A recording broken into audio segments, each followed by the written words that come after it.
ठीक है।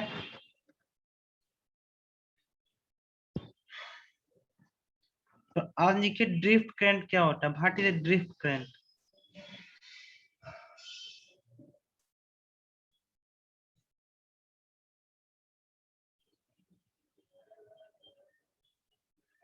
Okay, drift current क्या होता है, ड्रिफ्ट करंट से क्या समझते हैं। तो ड्रिफ्ट का नाम कहीं और सुने हैं क्या, क्लास 11 चैप्टर में ड्रिफ्ट का नाम सुने हैं। ड्रिफ्ट का मतलब क्या होता है, बह जाना।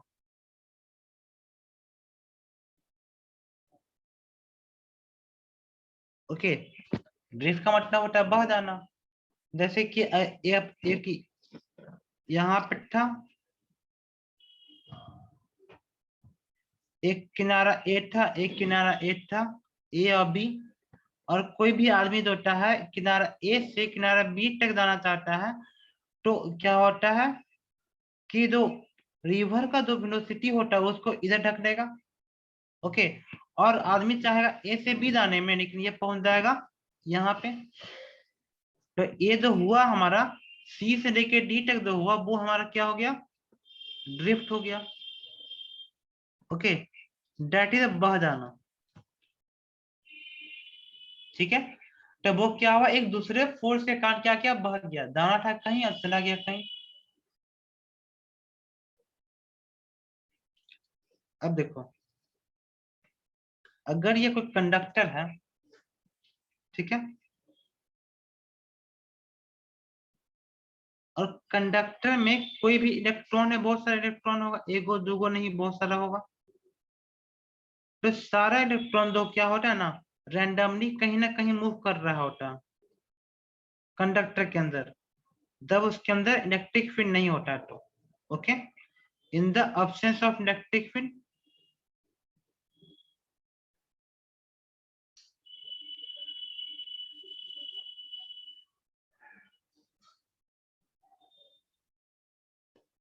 ठीक है, तो इलेक्ट्रिक फील्ड जब अब्सेंस होता है तो क्या होता है, electron move randomly in a conductor.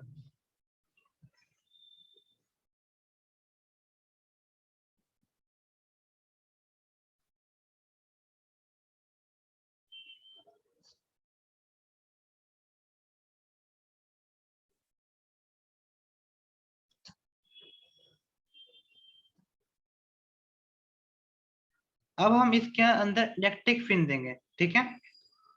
तो हमारे पास ये जो कंडक्टर है इसमें हमने क्या किया, इलेक्ट्रिक फील्ड दिया। तो इलेक्ट्रिक फील्ड का डायरेक्शन इधर मानते हैं ए, इधर मानते हैं बी। ओके, ये हुआ इलेक्ट्रिक फील्ड का डायरेक्शन। ठीक है, तो बताओ ज्यादा पोटेंशियल कहाँ पे होगा, इस यहाँ पे पॉइंट मानते हैं सी, यहाँ पे कोई पॉइंट मानते हैं डी। ओके, तो सी के पास हाई पोटेंशियल होगा as compare to low potential. Okay, तो अगर कोई पॉजिटिव चार्ज होता तो पॉजिटिव चार्ज पे जो फोर्स लगता है वो क्या लगता, Q e. Okay, electric field की डायरेक्शन में हाई पोटेंशियल से लो पोटेंशियल की तरफ फोर्स लगता, अगर वो पॉजिटिव चार्ज होता तो। लेकिन हमारे पास क्या है, निगेटिव चार्ज है, तो निगेटिव चार्ज पे जो फोर्स लगेगा वो कितना लगेगा, माइनस क्यू ई। तो इलेक्ट्रॉन अब मूव करेगा किधर, low potential to high potential. Okay, अब हम इलेक्ट्रिक फील्ड देंगे तो सारा इलेक्ट्रॉन किधर हो जाएगा, low potential to high potential. और दूसरी भाषा में कहें, आपकी किताब में लिखा हुआ है कि ये जो इलेक्ट्रॉन जो होता है मूव करता है पॉजिटिव टर्मिनल की तरफ। ओके, तो पॉजिटिव टर्मिनल करने का मतलब क्या हुआ, आपका हाई पोटेंशियल। ओके, तो इसको अगर हम अपनी भाषा में कहेंगे, on applying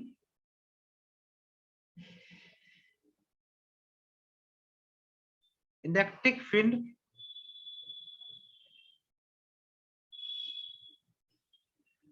electron moves towards positive terminal, moves towards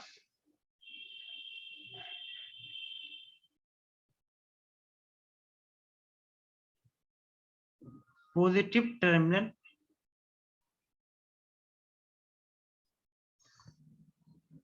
is called drift velocity.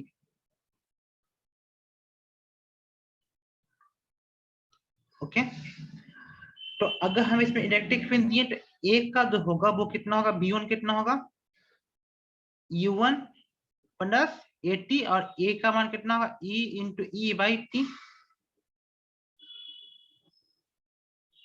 Okay ये होगा हमारा। तो इसी तरह से हमारे पास बहुत सारा v2 होगा, बहुत सारा v3 होगा, तो यहाँ पे हमारे पास बहुत सारा ड्रिफ्ट वेलोसिटी होगा। ओके तो जो इसका एवरेज वैल्यू होगा ड्रिफ्ट वेलोसिटी का वो कितना होगा, v1 plus v2 plus v3 plus v4 plus v5। Okay और सबको सम करके नंबर ऑफ टर्न n से भागा दे देंगे, तो हमारा ये हो गया इसका एवरेज वैल्यू। और जो इसका एवरेज वैल्यू होता है ड्रिफ्ट वेलोसिटी का, कन्वर्ट आया था कितना हो रहा है, 10 पे पावर -4 मीटर पर सेकेंड के अप्रॉक्स होगा। Okay that is drift velocity. अच्छा इसमें कोई दिक्कत? अभी अभी मैंने आपको बताया है कि v1 का मान कितना बताया था, u1 plus e into capital E by m into tau. Okay तो कोई हमसे पूछेगा कि ये टाउ क्या होता है, व्हाट इज अ टाउ?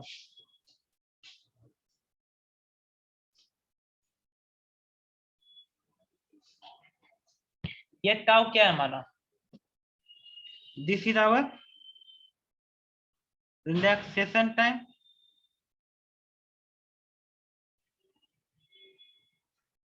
ये क्या हमारा है, relaxation time. What is relaxation time? ये होता है ना कि दो इलेक्ट्रॉन के बीच के टकराव का डिस्टेंस। ओके जैसे कि एक इलेक्ट्रॉन ए है और एक इलेक्ट्रॉन ए है, दोनों रैंडमली मूव कर रहा है, एक इधर एक इधर, तो दोनों कभी ना कभी तो टकराएगा ना। ओके तो दोनों कभी ना कभी कोलाइड करेगा, तो ये दोनों के कोलाइड करने के बीच का जो टाइम हुआ उसको बोलते हैं रिलैक्सेशन टाइम, कि दोनों इलेक्ट्रॉन को रिलैक्स करने का कितना टाइम लगा, that is the relaxation time. Okay next topic क्या लिखो, relaxation time.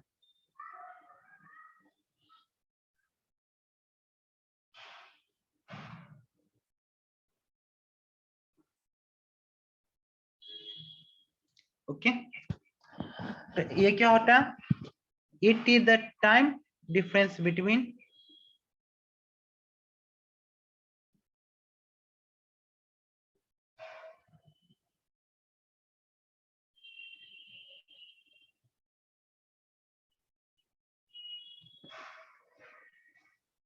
collision of two electrons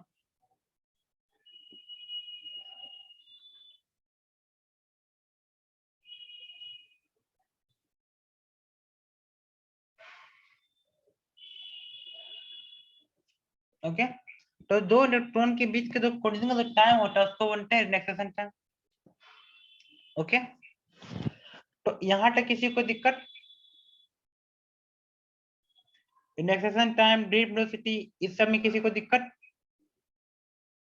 आगे बढ़े।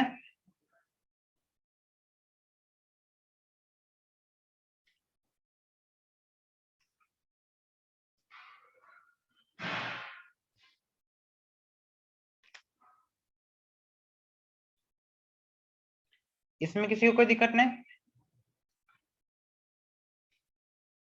अब देखो करंट का मान कितना होता है, करंट का मान इन द फॉर्म ऑफ, जैसे कि ये हुआ हमारा एक कंडक्टर और ये हुआ इसका क्रॉस सेक्शन एरिया ए है, इसमें number of electron per unit volume कितना है, एन है, छोटा एन है number of electron per unit volume. इसमें जो इलेक्ट्रॉन का चार्ज है ई है और इसका जो ड्रिफ्ट वेलोसिटी है कितना है हमारा vd है, तब जो इसका करंट का जो मान होगा वो कितना होगा n a e v d। तो करंट इन ए कंडक्टर कितना होगा n a e v d। Okay, जिसमें कि n क्या है नंबर ऑफ इलेक्ट्रॉन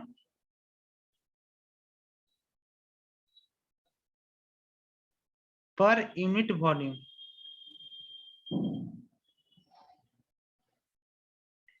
ये क्या है cross section area of conductor.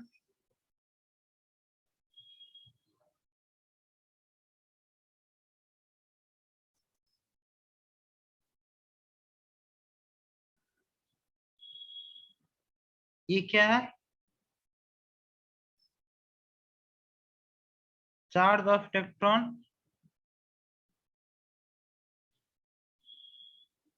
और इसका काउंट कितना होता है 1.6 इंटू 10 पे power -19 coulomb.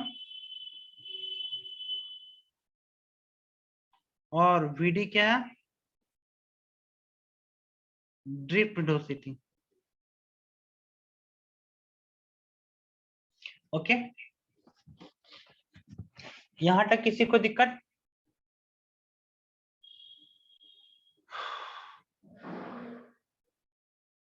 Okay, conductor insulator और सेमीकंडक्टर के बारे में आपको क्या पता है? आपने कभी नाम सुना है कंडक्टर, इंसुलेटर और सेमीकंडक्टर?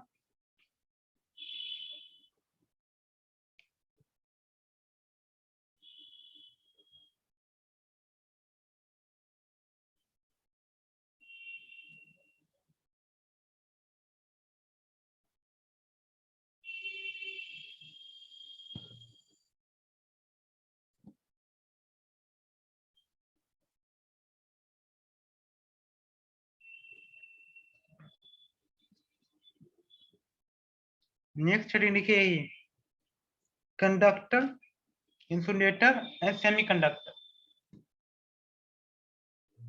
कोई दिक्कत इसके बारे में किसी ने पढ़ा है क्या कंडक्टर, इंसुलेटर और सेमीकंडक्टर के बारे में? एक हमारा थ्योरी जिसको बोलते हैं एनर्जी बैंड थ्योरी, नाम नाम आप लोग सुना हो केमिस्ट्री में। ओके, तो क्या आप जानते हैं according to energy band theory?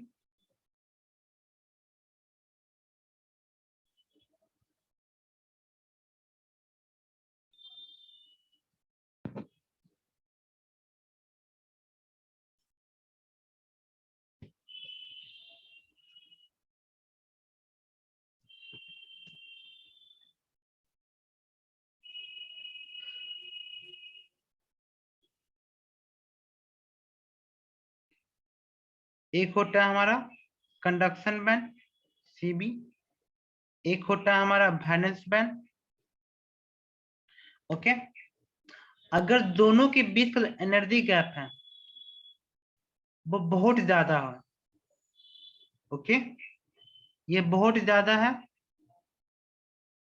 तब क्या होगा इलेक्ट्रॉन जो वैलेंस बैंड में होगा कंडक्शन बैंड में मूव नहीं कर पाएगा, क्योंकि इसके बीच का जो दूरी है बहुत ज्यादा है।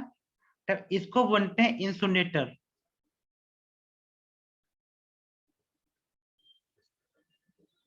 ओके, तो हमारे पास क्या है एनर्जी गैप बहुत ज्यादा है। ठीक है, लेकिन अगर ये जो हुआ हमारा कंडक्शन बैंड और दूसरा हुआ हमारा valence band,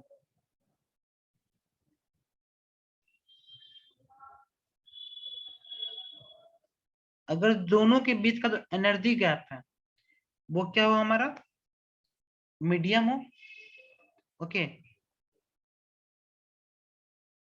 energy gap between conduction band and valence band is moderate,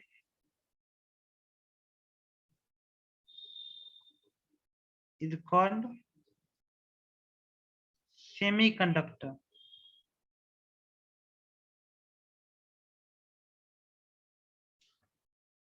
okay, लेकिन यही अगर कंडक्शन बैंड और वैलेंस बैंड के बीच का एनर्जी गैप हो ही ना, बहुत कम हो, ओके, तब इसको क्या बोलते हैं हम लोग? Conductor. Energy gap between conduction band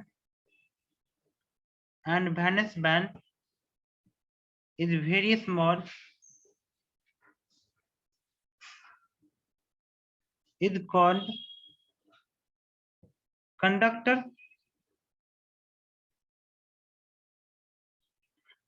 यहाँ तक कोई दिक्कत?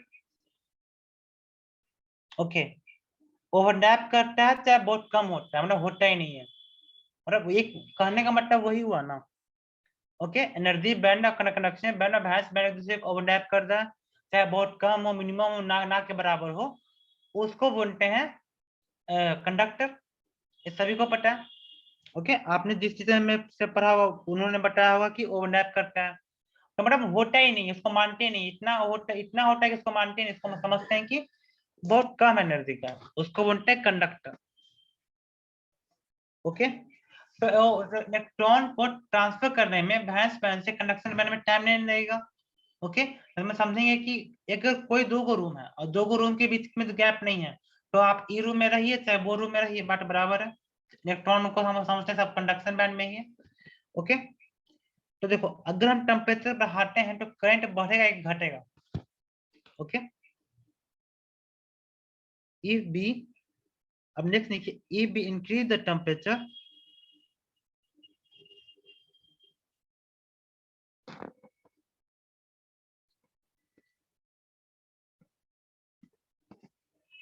then what will be the effect of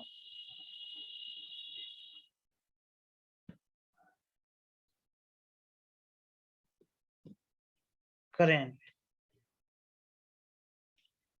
okay, ये दो चीजें हैं, तो सबसे पहले इंसुलेटर पे तो कोई फर्क नहीं पड़ेगा क्योंकि वो इंसुलेटर है। ओके, तो इंसुलेटर पे जनरली हीट करने से उसकी कंडक्टिविटी नहीं बढ़ती है। ओके, तो इंसुलेटर पे क्या होगा आपका? No effect of conductivity.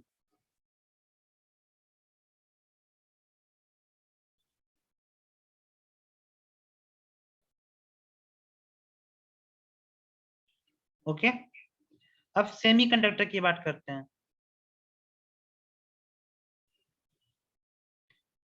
तो सेमीकंडक्टर में क्या होता है कि number of electron per unit volume बढ़ जाता है।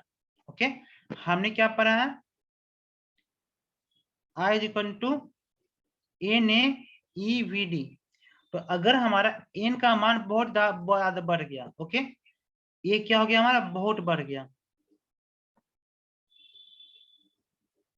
तो अगर ये बहुत बढ़ गया number of electron point volume, तो हमारा करंट बढ़ेगा, और करंट बढ़ेगा तो कंडक्टिविटी बढ़ेगा। ओके, तो इसमें क्या लिखेंगे? Number of electron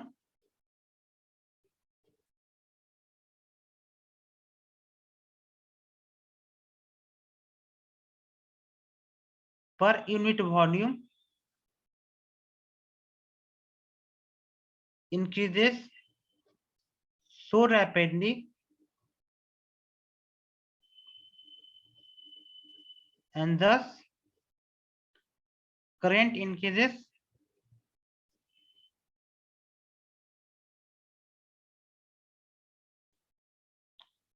and hence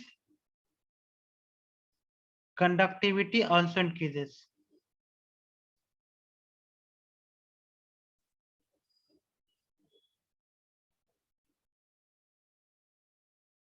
okay, तो हमारा कंडक्टिविटी इसमें बढ़ जाएगा।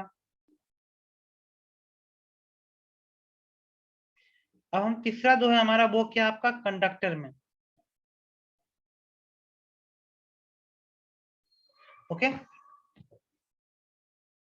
तो कंडक्टर में क्या होता है ना, रिलैक्सेशन टाइम आपका घट जाता है। जैसे कि ट्रैफिक में जा रहे हैं और बहुत सारा भीड़ आ जाए, तो दोनों गाड़ी जो है आपस में टकराने लगे, तो उसमें क्या होगा, आपका गाड़ी का स्पीड बढ़ेगा कि घटेगा, चाहे आपके पास बुलेट हो या फिर आपके पास फटफटिया स्प्लेंडर प्लस हो, किसका स्पीड ज्यादा होगा जाम में? किसका स्पीड ज्यादा होता है, स्प्लेंडर प्लस का कि बुलेट का?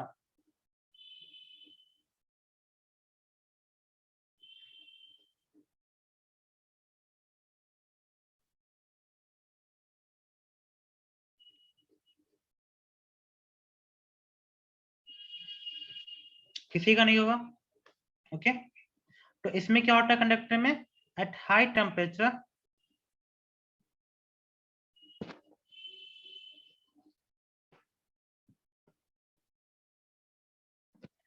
initiation time decreases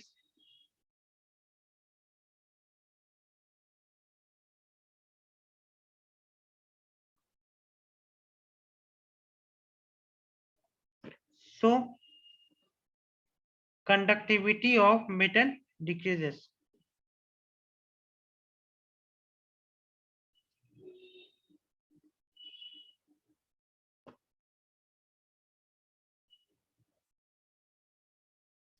ओके, इसमें क्या हो रहा है, इंडेक्सेशन टाइम आपका घट जाता है, तो इंडेक्सेशन टाइम घट जाएगा तो कंडक्टिविटी ऑफ कॉस्ट इसका थोड़ा डिक्रीज करेगा। ओके,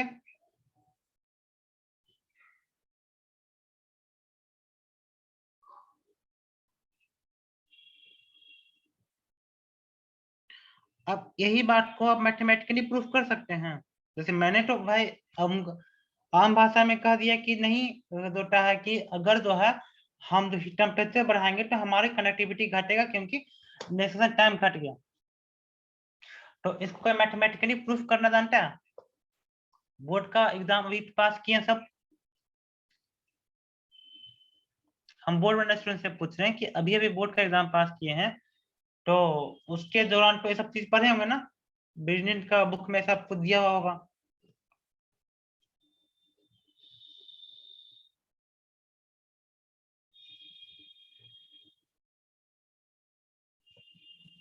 ओके, सबको याद है कि भूल गए? ओके, दिखाते हैं आपको। आई इज इक्वल टू कितना होता है आपका, n A e v d. Okay, अब देखो, v is equal to u plus a t, सबने पढ़ा, तो हम यू जीरो मानते हैं, ठीक है, यू जीरो मानते हैं। एक का मान कितना होगा, E E by m, acceleration of the electron इतना होता है, और इसका टाइम पीरियड कितना होगा, टाउ के बराबर। ये हो गया हमारा वेलोसिटी, कौन सा, डीप वेलोसिटी। तो vd का मान हमारा इतना है, तो यहाँ पे क्या पुट करेंगे, एन ए ई, और vd का मान कितना होता है हमारा,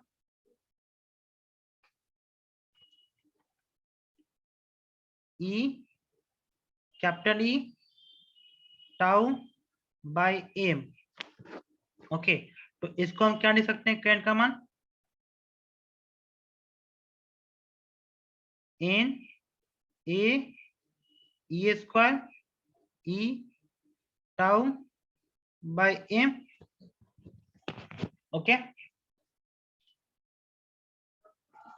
कोई दिक्कत यहाँ तक, किसी को दिक्कत?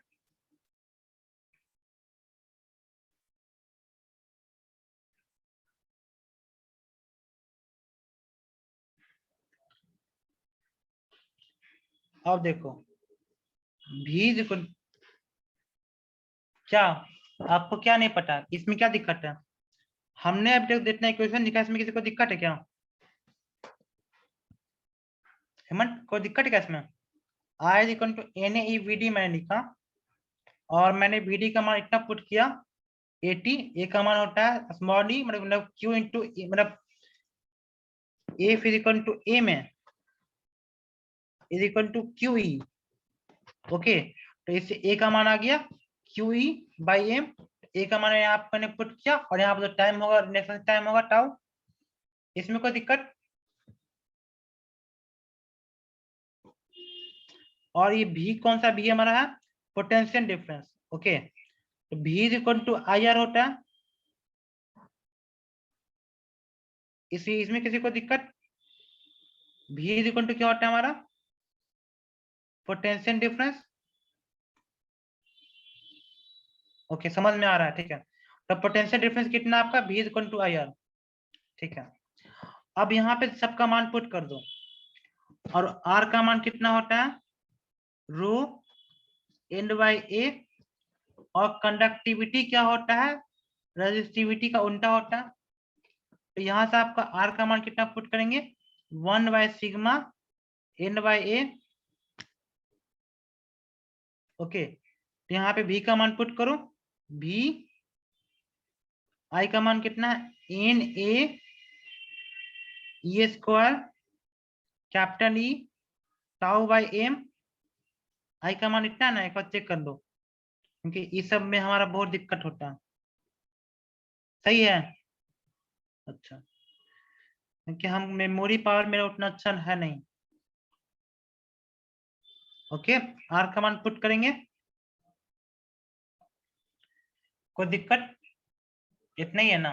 अब देखो यहाँ पे क्या होगा आपका? भी बाई एल। ओके, यह दो एन दो होगा, यहाँ पे आ जाएगा, तो हमारा क्या होगा? भी बाई एन। और भी बाई एन क्या होगा हमारा? Electric field. ओके, तो इलेक्ट्रिक फील्ड का मान कितना आ गया हमारा? N A square e tau by m, और यहाँ ये दो नीचे आ गया, तो इसका मान कितना? 1 बाई सिग्मा ए। अब देखो इसमें से कौन कौन सा पोर्शन कट सकता है? कैप्टन डी कट गया, कैप्टन डी कट गया। ओके, तो हमारा जो कंडक्टिविटी का मान आया वो क्या आया? N e square tau by m. तो ये हो गया हमारा कंडक्टिविटी, और कंडक्टिविटी को हम लोग सिग्मा से रिप्रेजेंट करते हैं।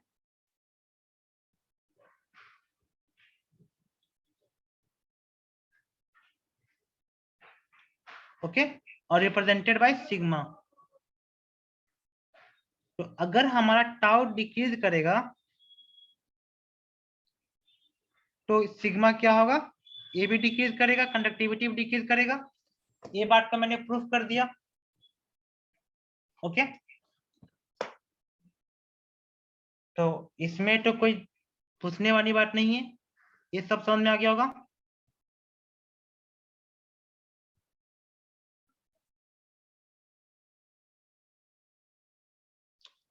यहाँ तो कोई दिक्कत नहीं है, आगे बढ़ते हैं।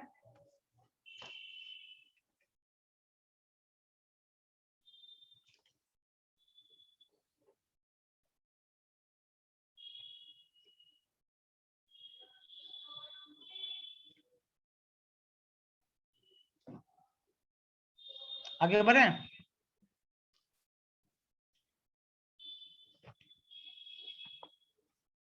नेक्स्ट टॉपिक लिखिए mobility. What is the mobility? Mobility क्या होता है? नाम सुने आप? What is the mobility? Mobility क्या होता है? इसको रिप्रेजेंट करते हैं हम लोग म्यू से, और इसका मान कितना होता है? Drift velocity per unit electric field, इसको बोलते हैं mobility. Okay, drift velocity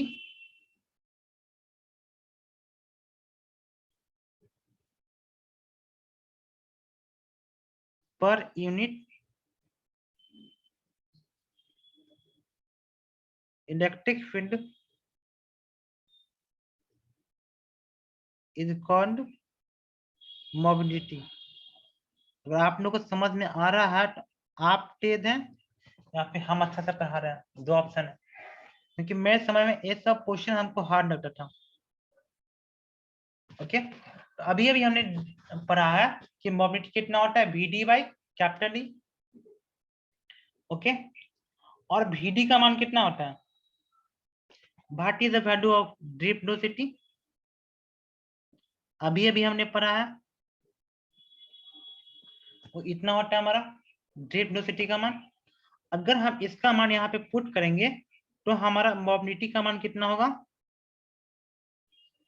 E capital E tau by m, और यहाँ पे कितना है हमारा ई कैपिटल ई, तो यहाँ से हमारा एक कैपिटल ई कट गया। ओके, तो हमारा जो मोबिलिटी का मान आएगा वो कितना आएगा हमारा, ई टाउ बाई एम। तो मोबिलिटी का ये हमारा डिराइव्ड फॉर्मूला होगा, जो ऊपर में था वो हमारा था डिफिनीशन ऑफ फॉर्मूला। ओके, और ये जो हमारा कौन सा डिराइव्ड फॉर्मूला, तो दोनों को हमको अल्टीमेटली याद रखना है, डिराइव्ड फॉर्मूला को भी और जो है हमारा डिफिनीशन ऑफ फॉर्मूला को भी। डिफिनीशन याद रहेगा तो डिराइव्ड याद हो ही जाएगा, क्योंकि VD का मान आपको इतना याद हो गया होगा, हम समझते हैं। और बाकी सबका पर्सनल चीज है, नहीं भी याद हो सकता है। ओके,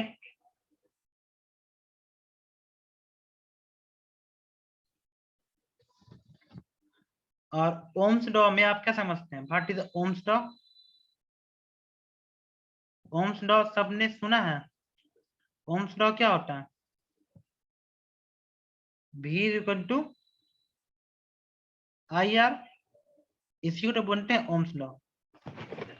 ओके, और रेजिस्टेंस का मान कितना होता है, row and bye A.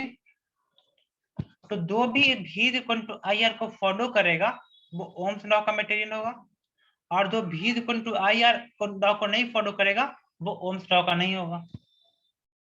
Okay, तो हम इसमें क्या बोल सकते हैं,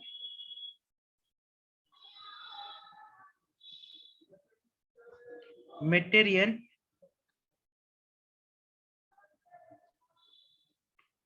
which follow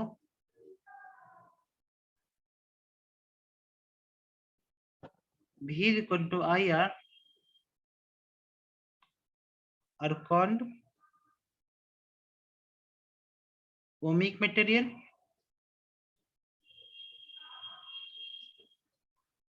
and which not follow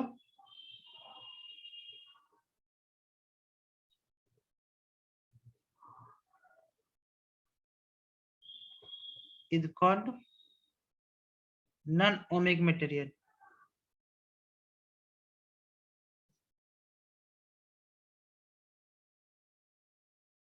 okay, तो हमारी स्टोरी आज की खत्म हो गई, हमने कंडक्टिविटी निकाल लिया। तो आपका होमवर्क रहा घर का, फाइंड वैल्यू ऑफ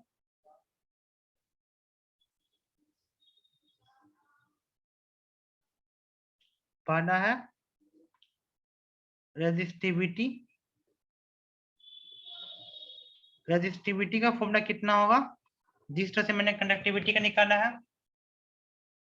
ओके, और रेजिस्टेंस का कितना होगा,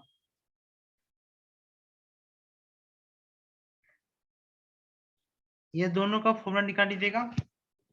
और फिर कल से हम क्या पढ़ेंगे, जैसे नहीं कटा सीजन में कि आगे देखिए। ओके, तो कल हम क्या पढ़ेंगे, कलर कोडिंग ऑफ रेजिस्टेंस, इसके बारे में कल पढ़ेंगे। सबको पता है BB Roy great Britain has a very good wife. Okay,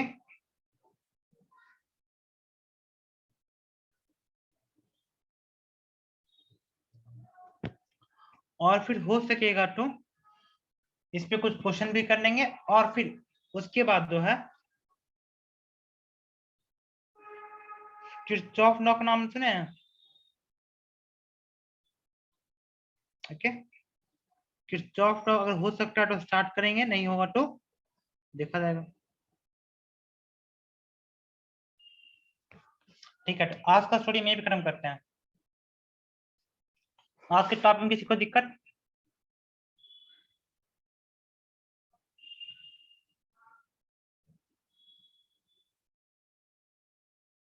any doubt?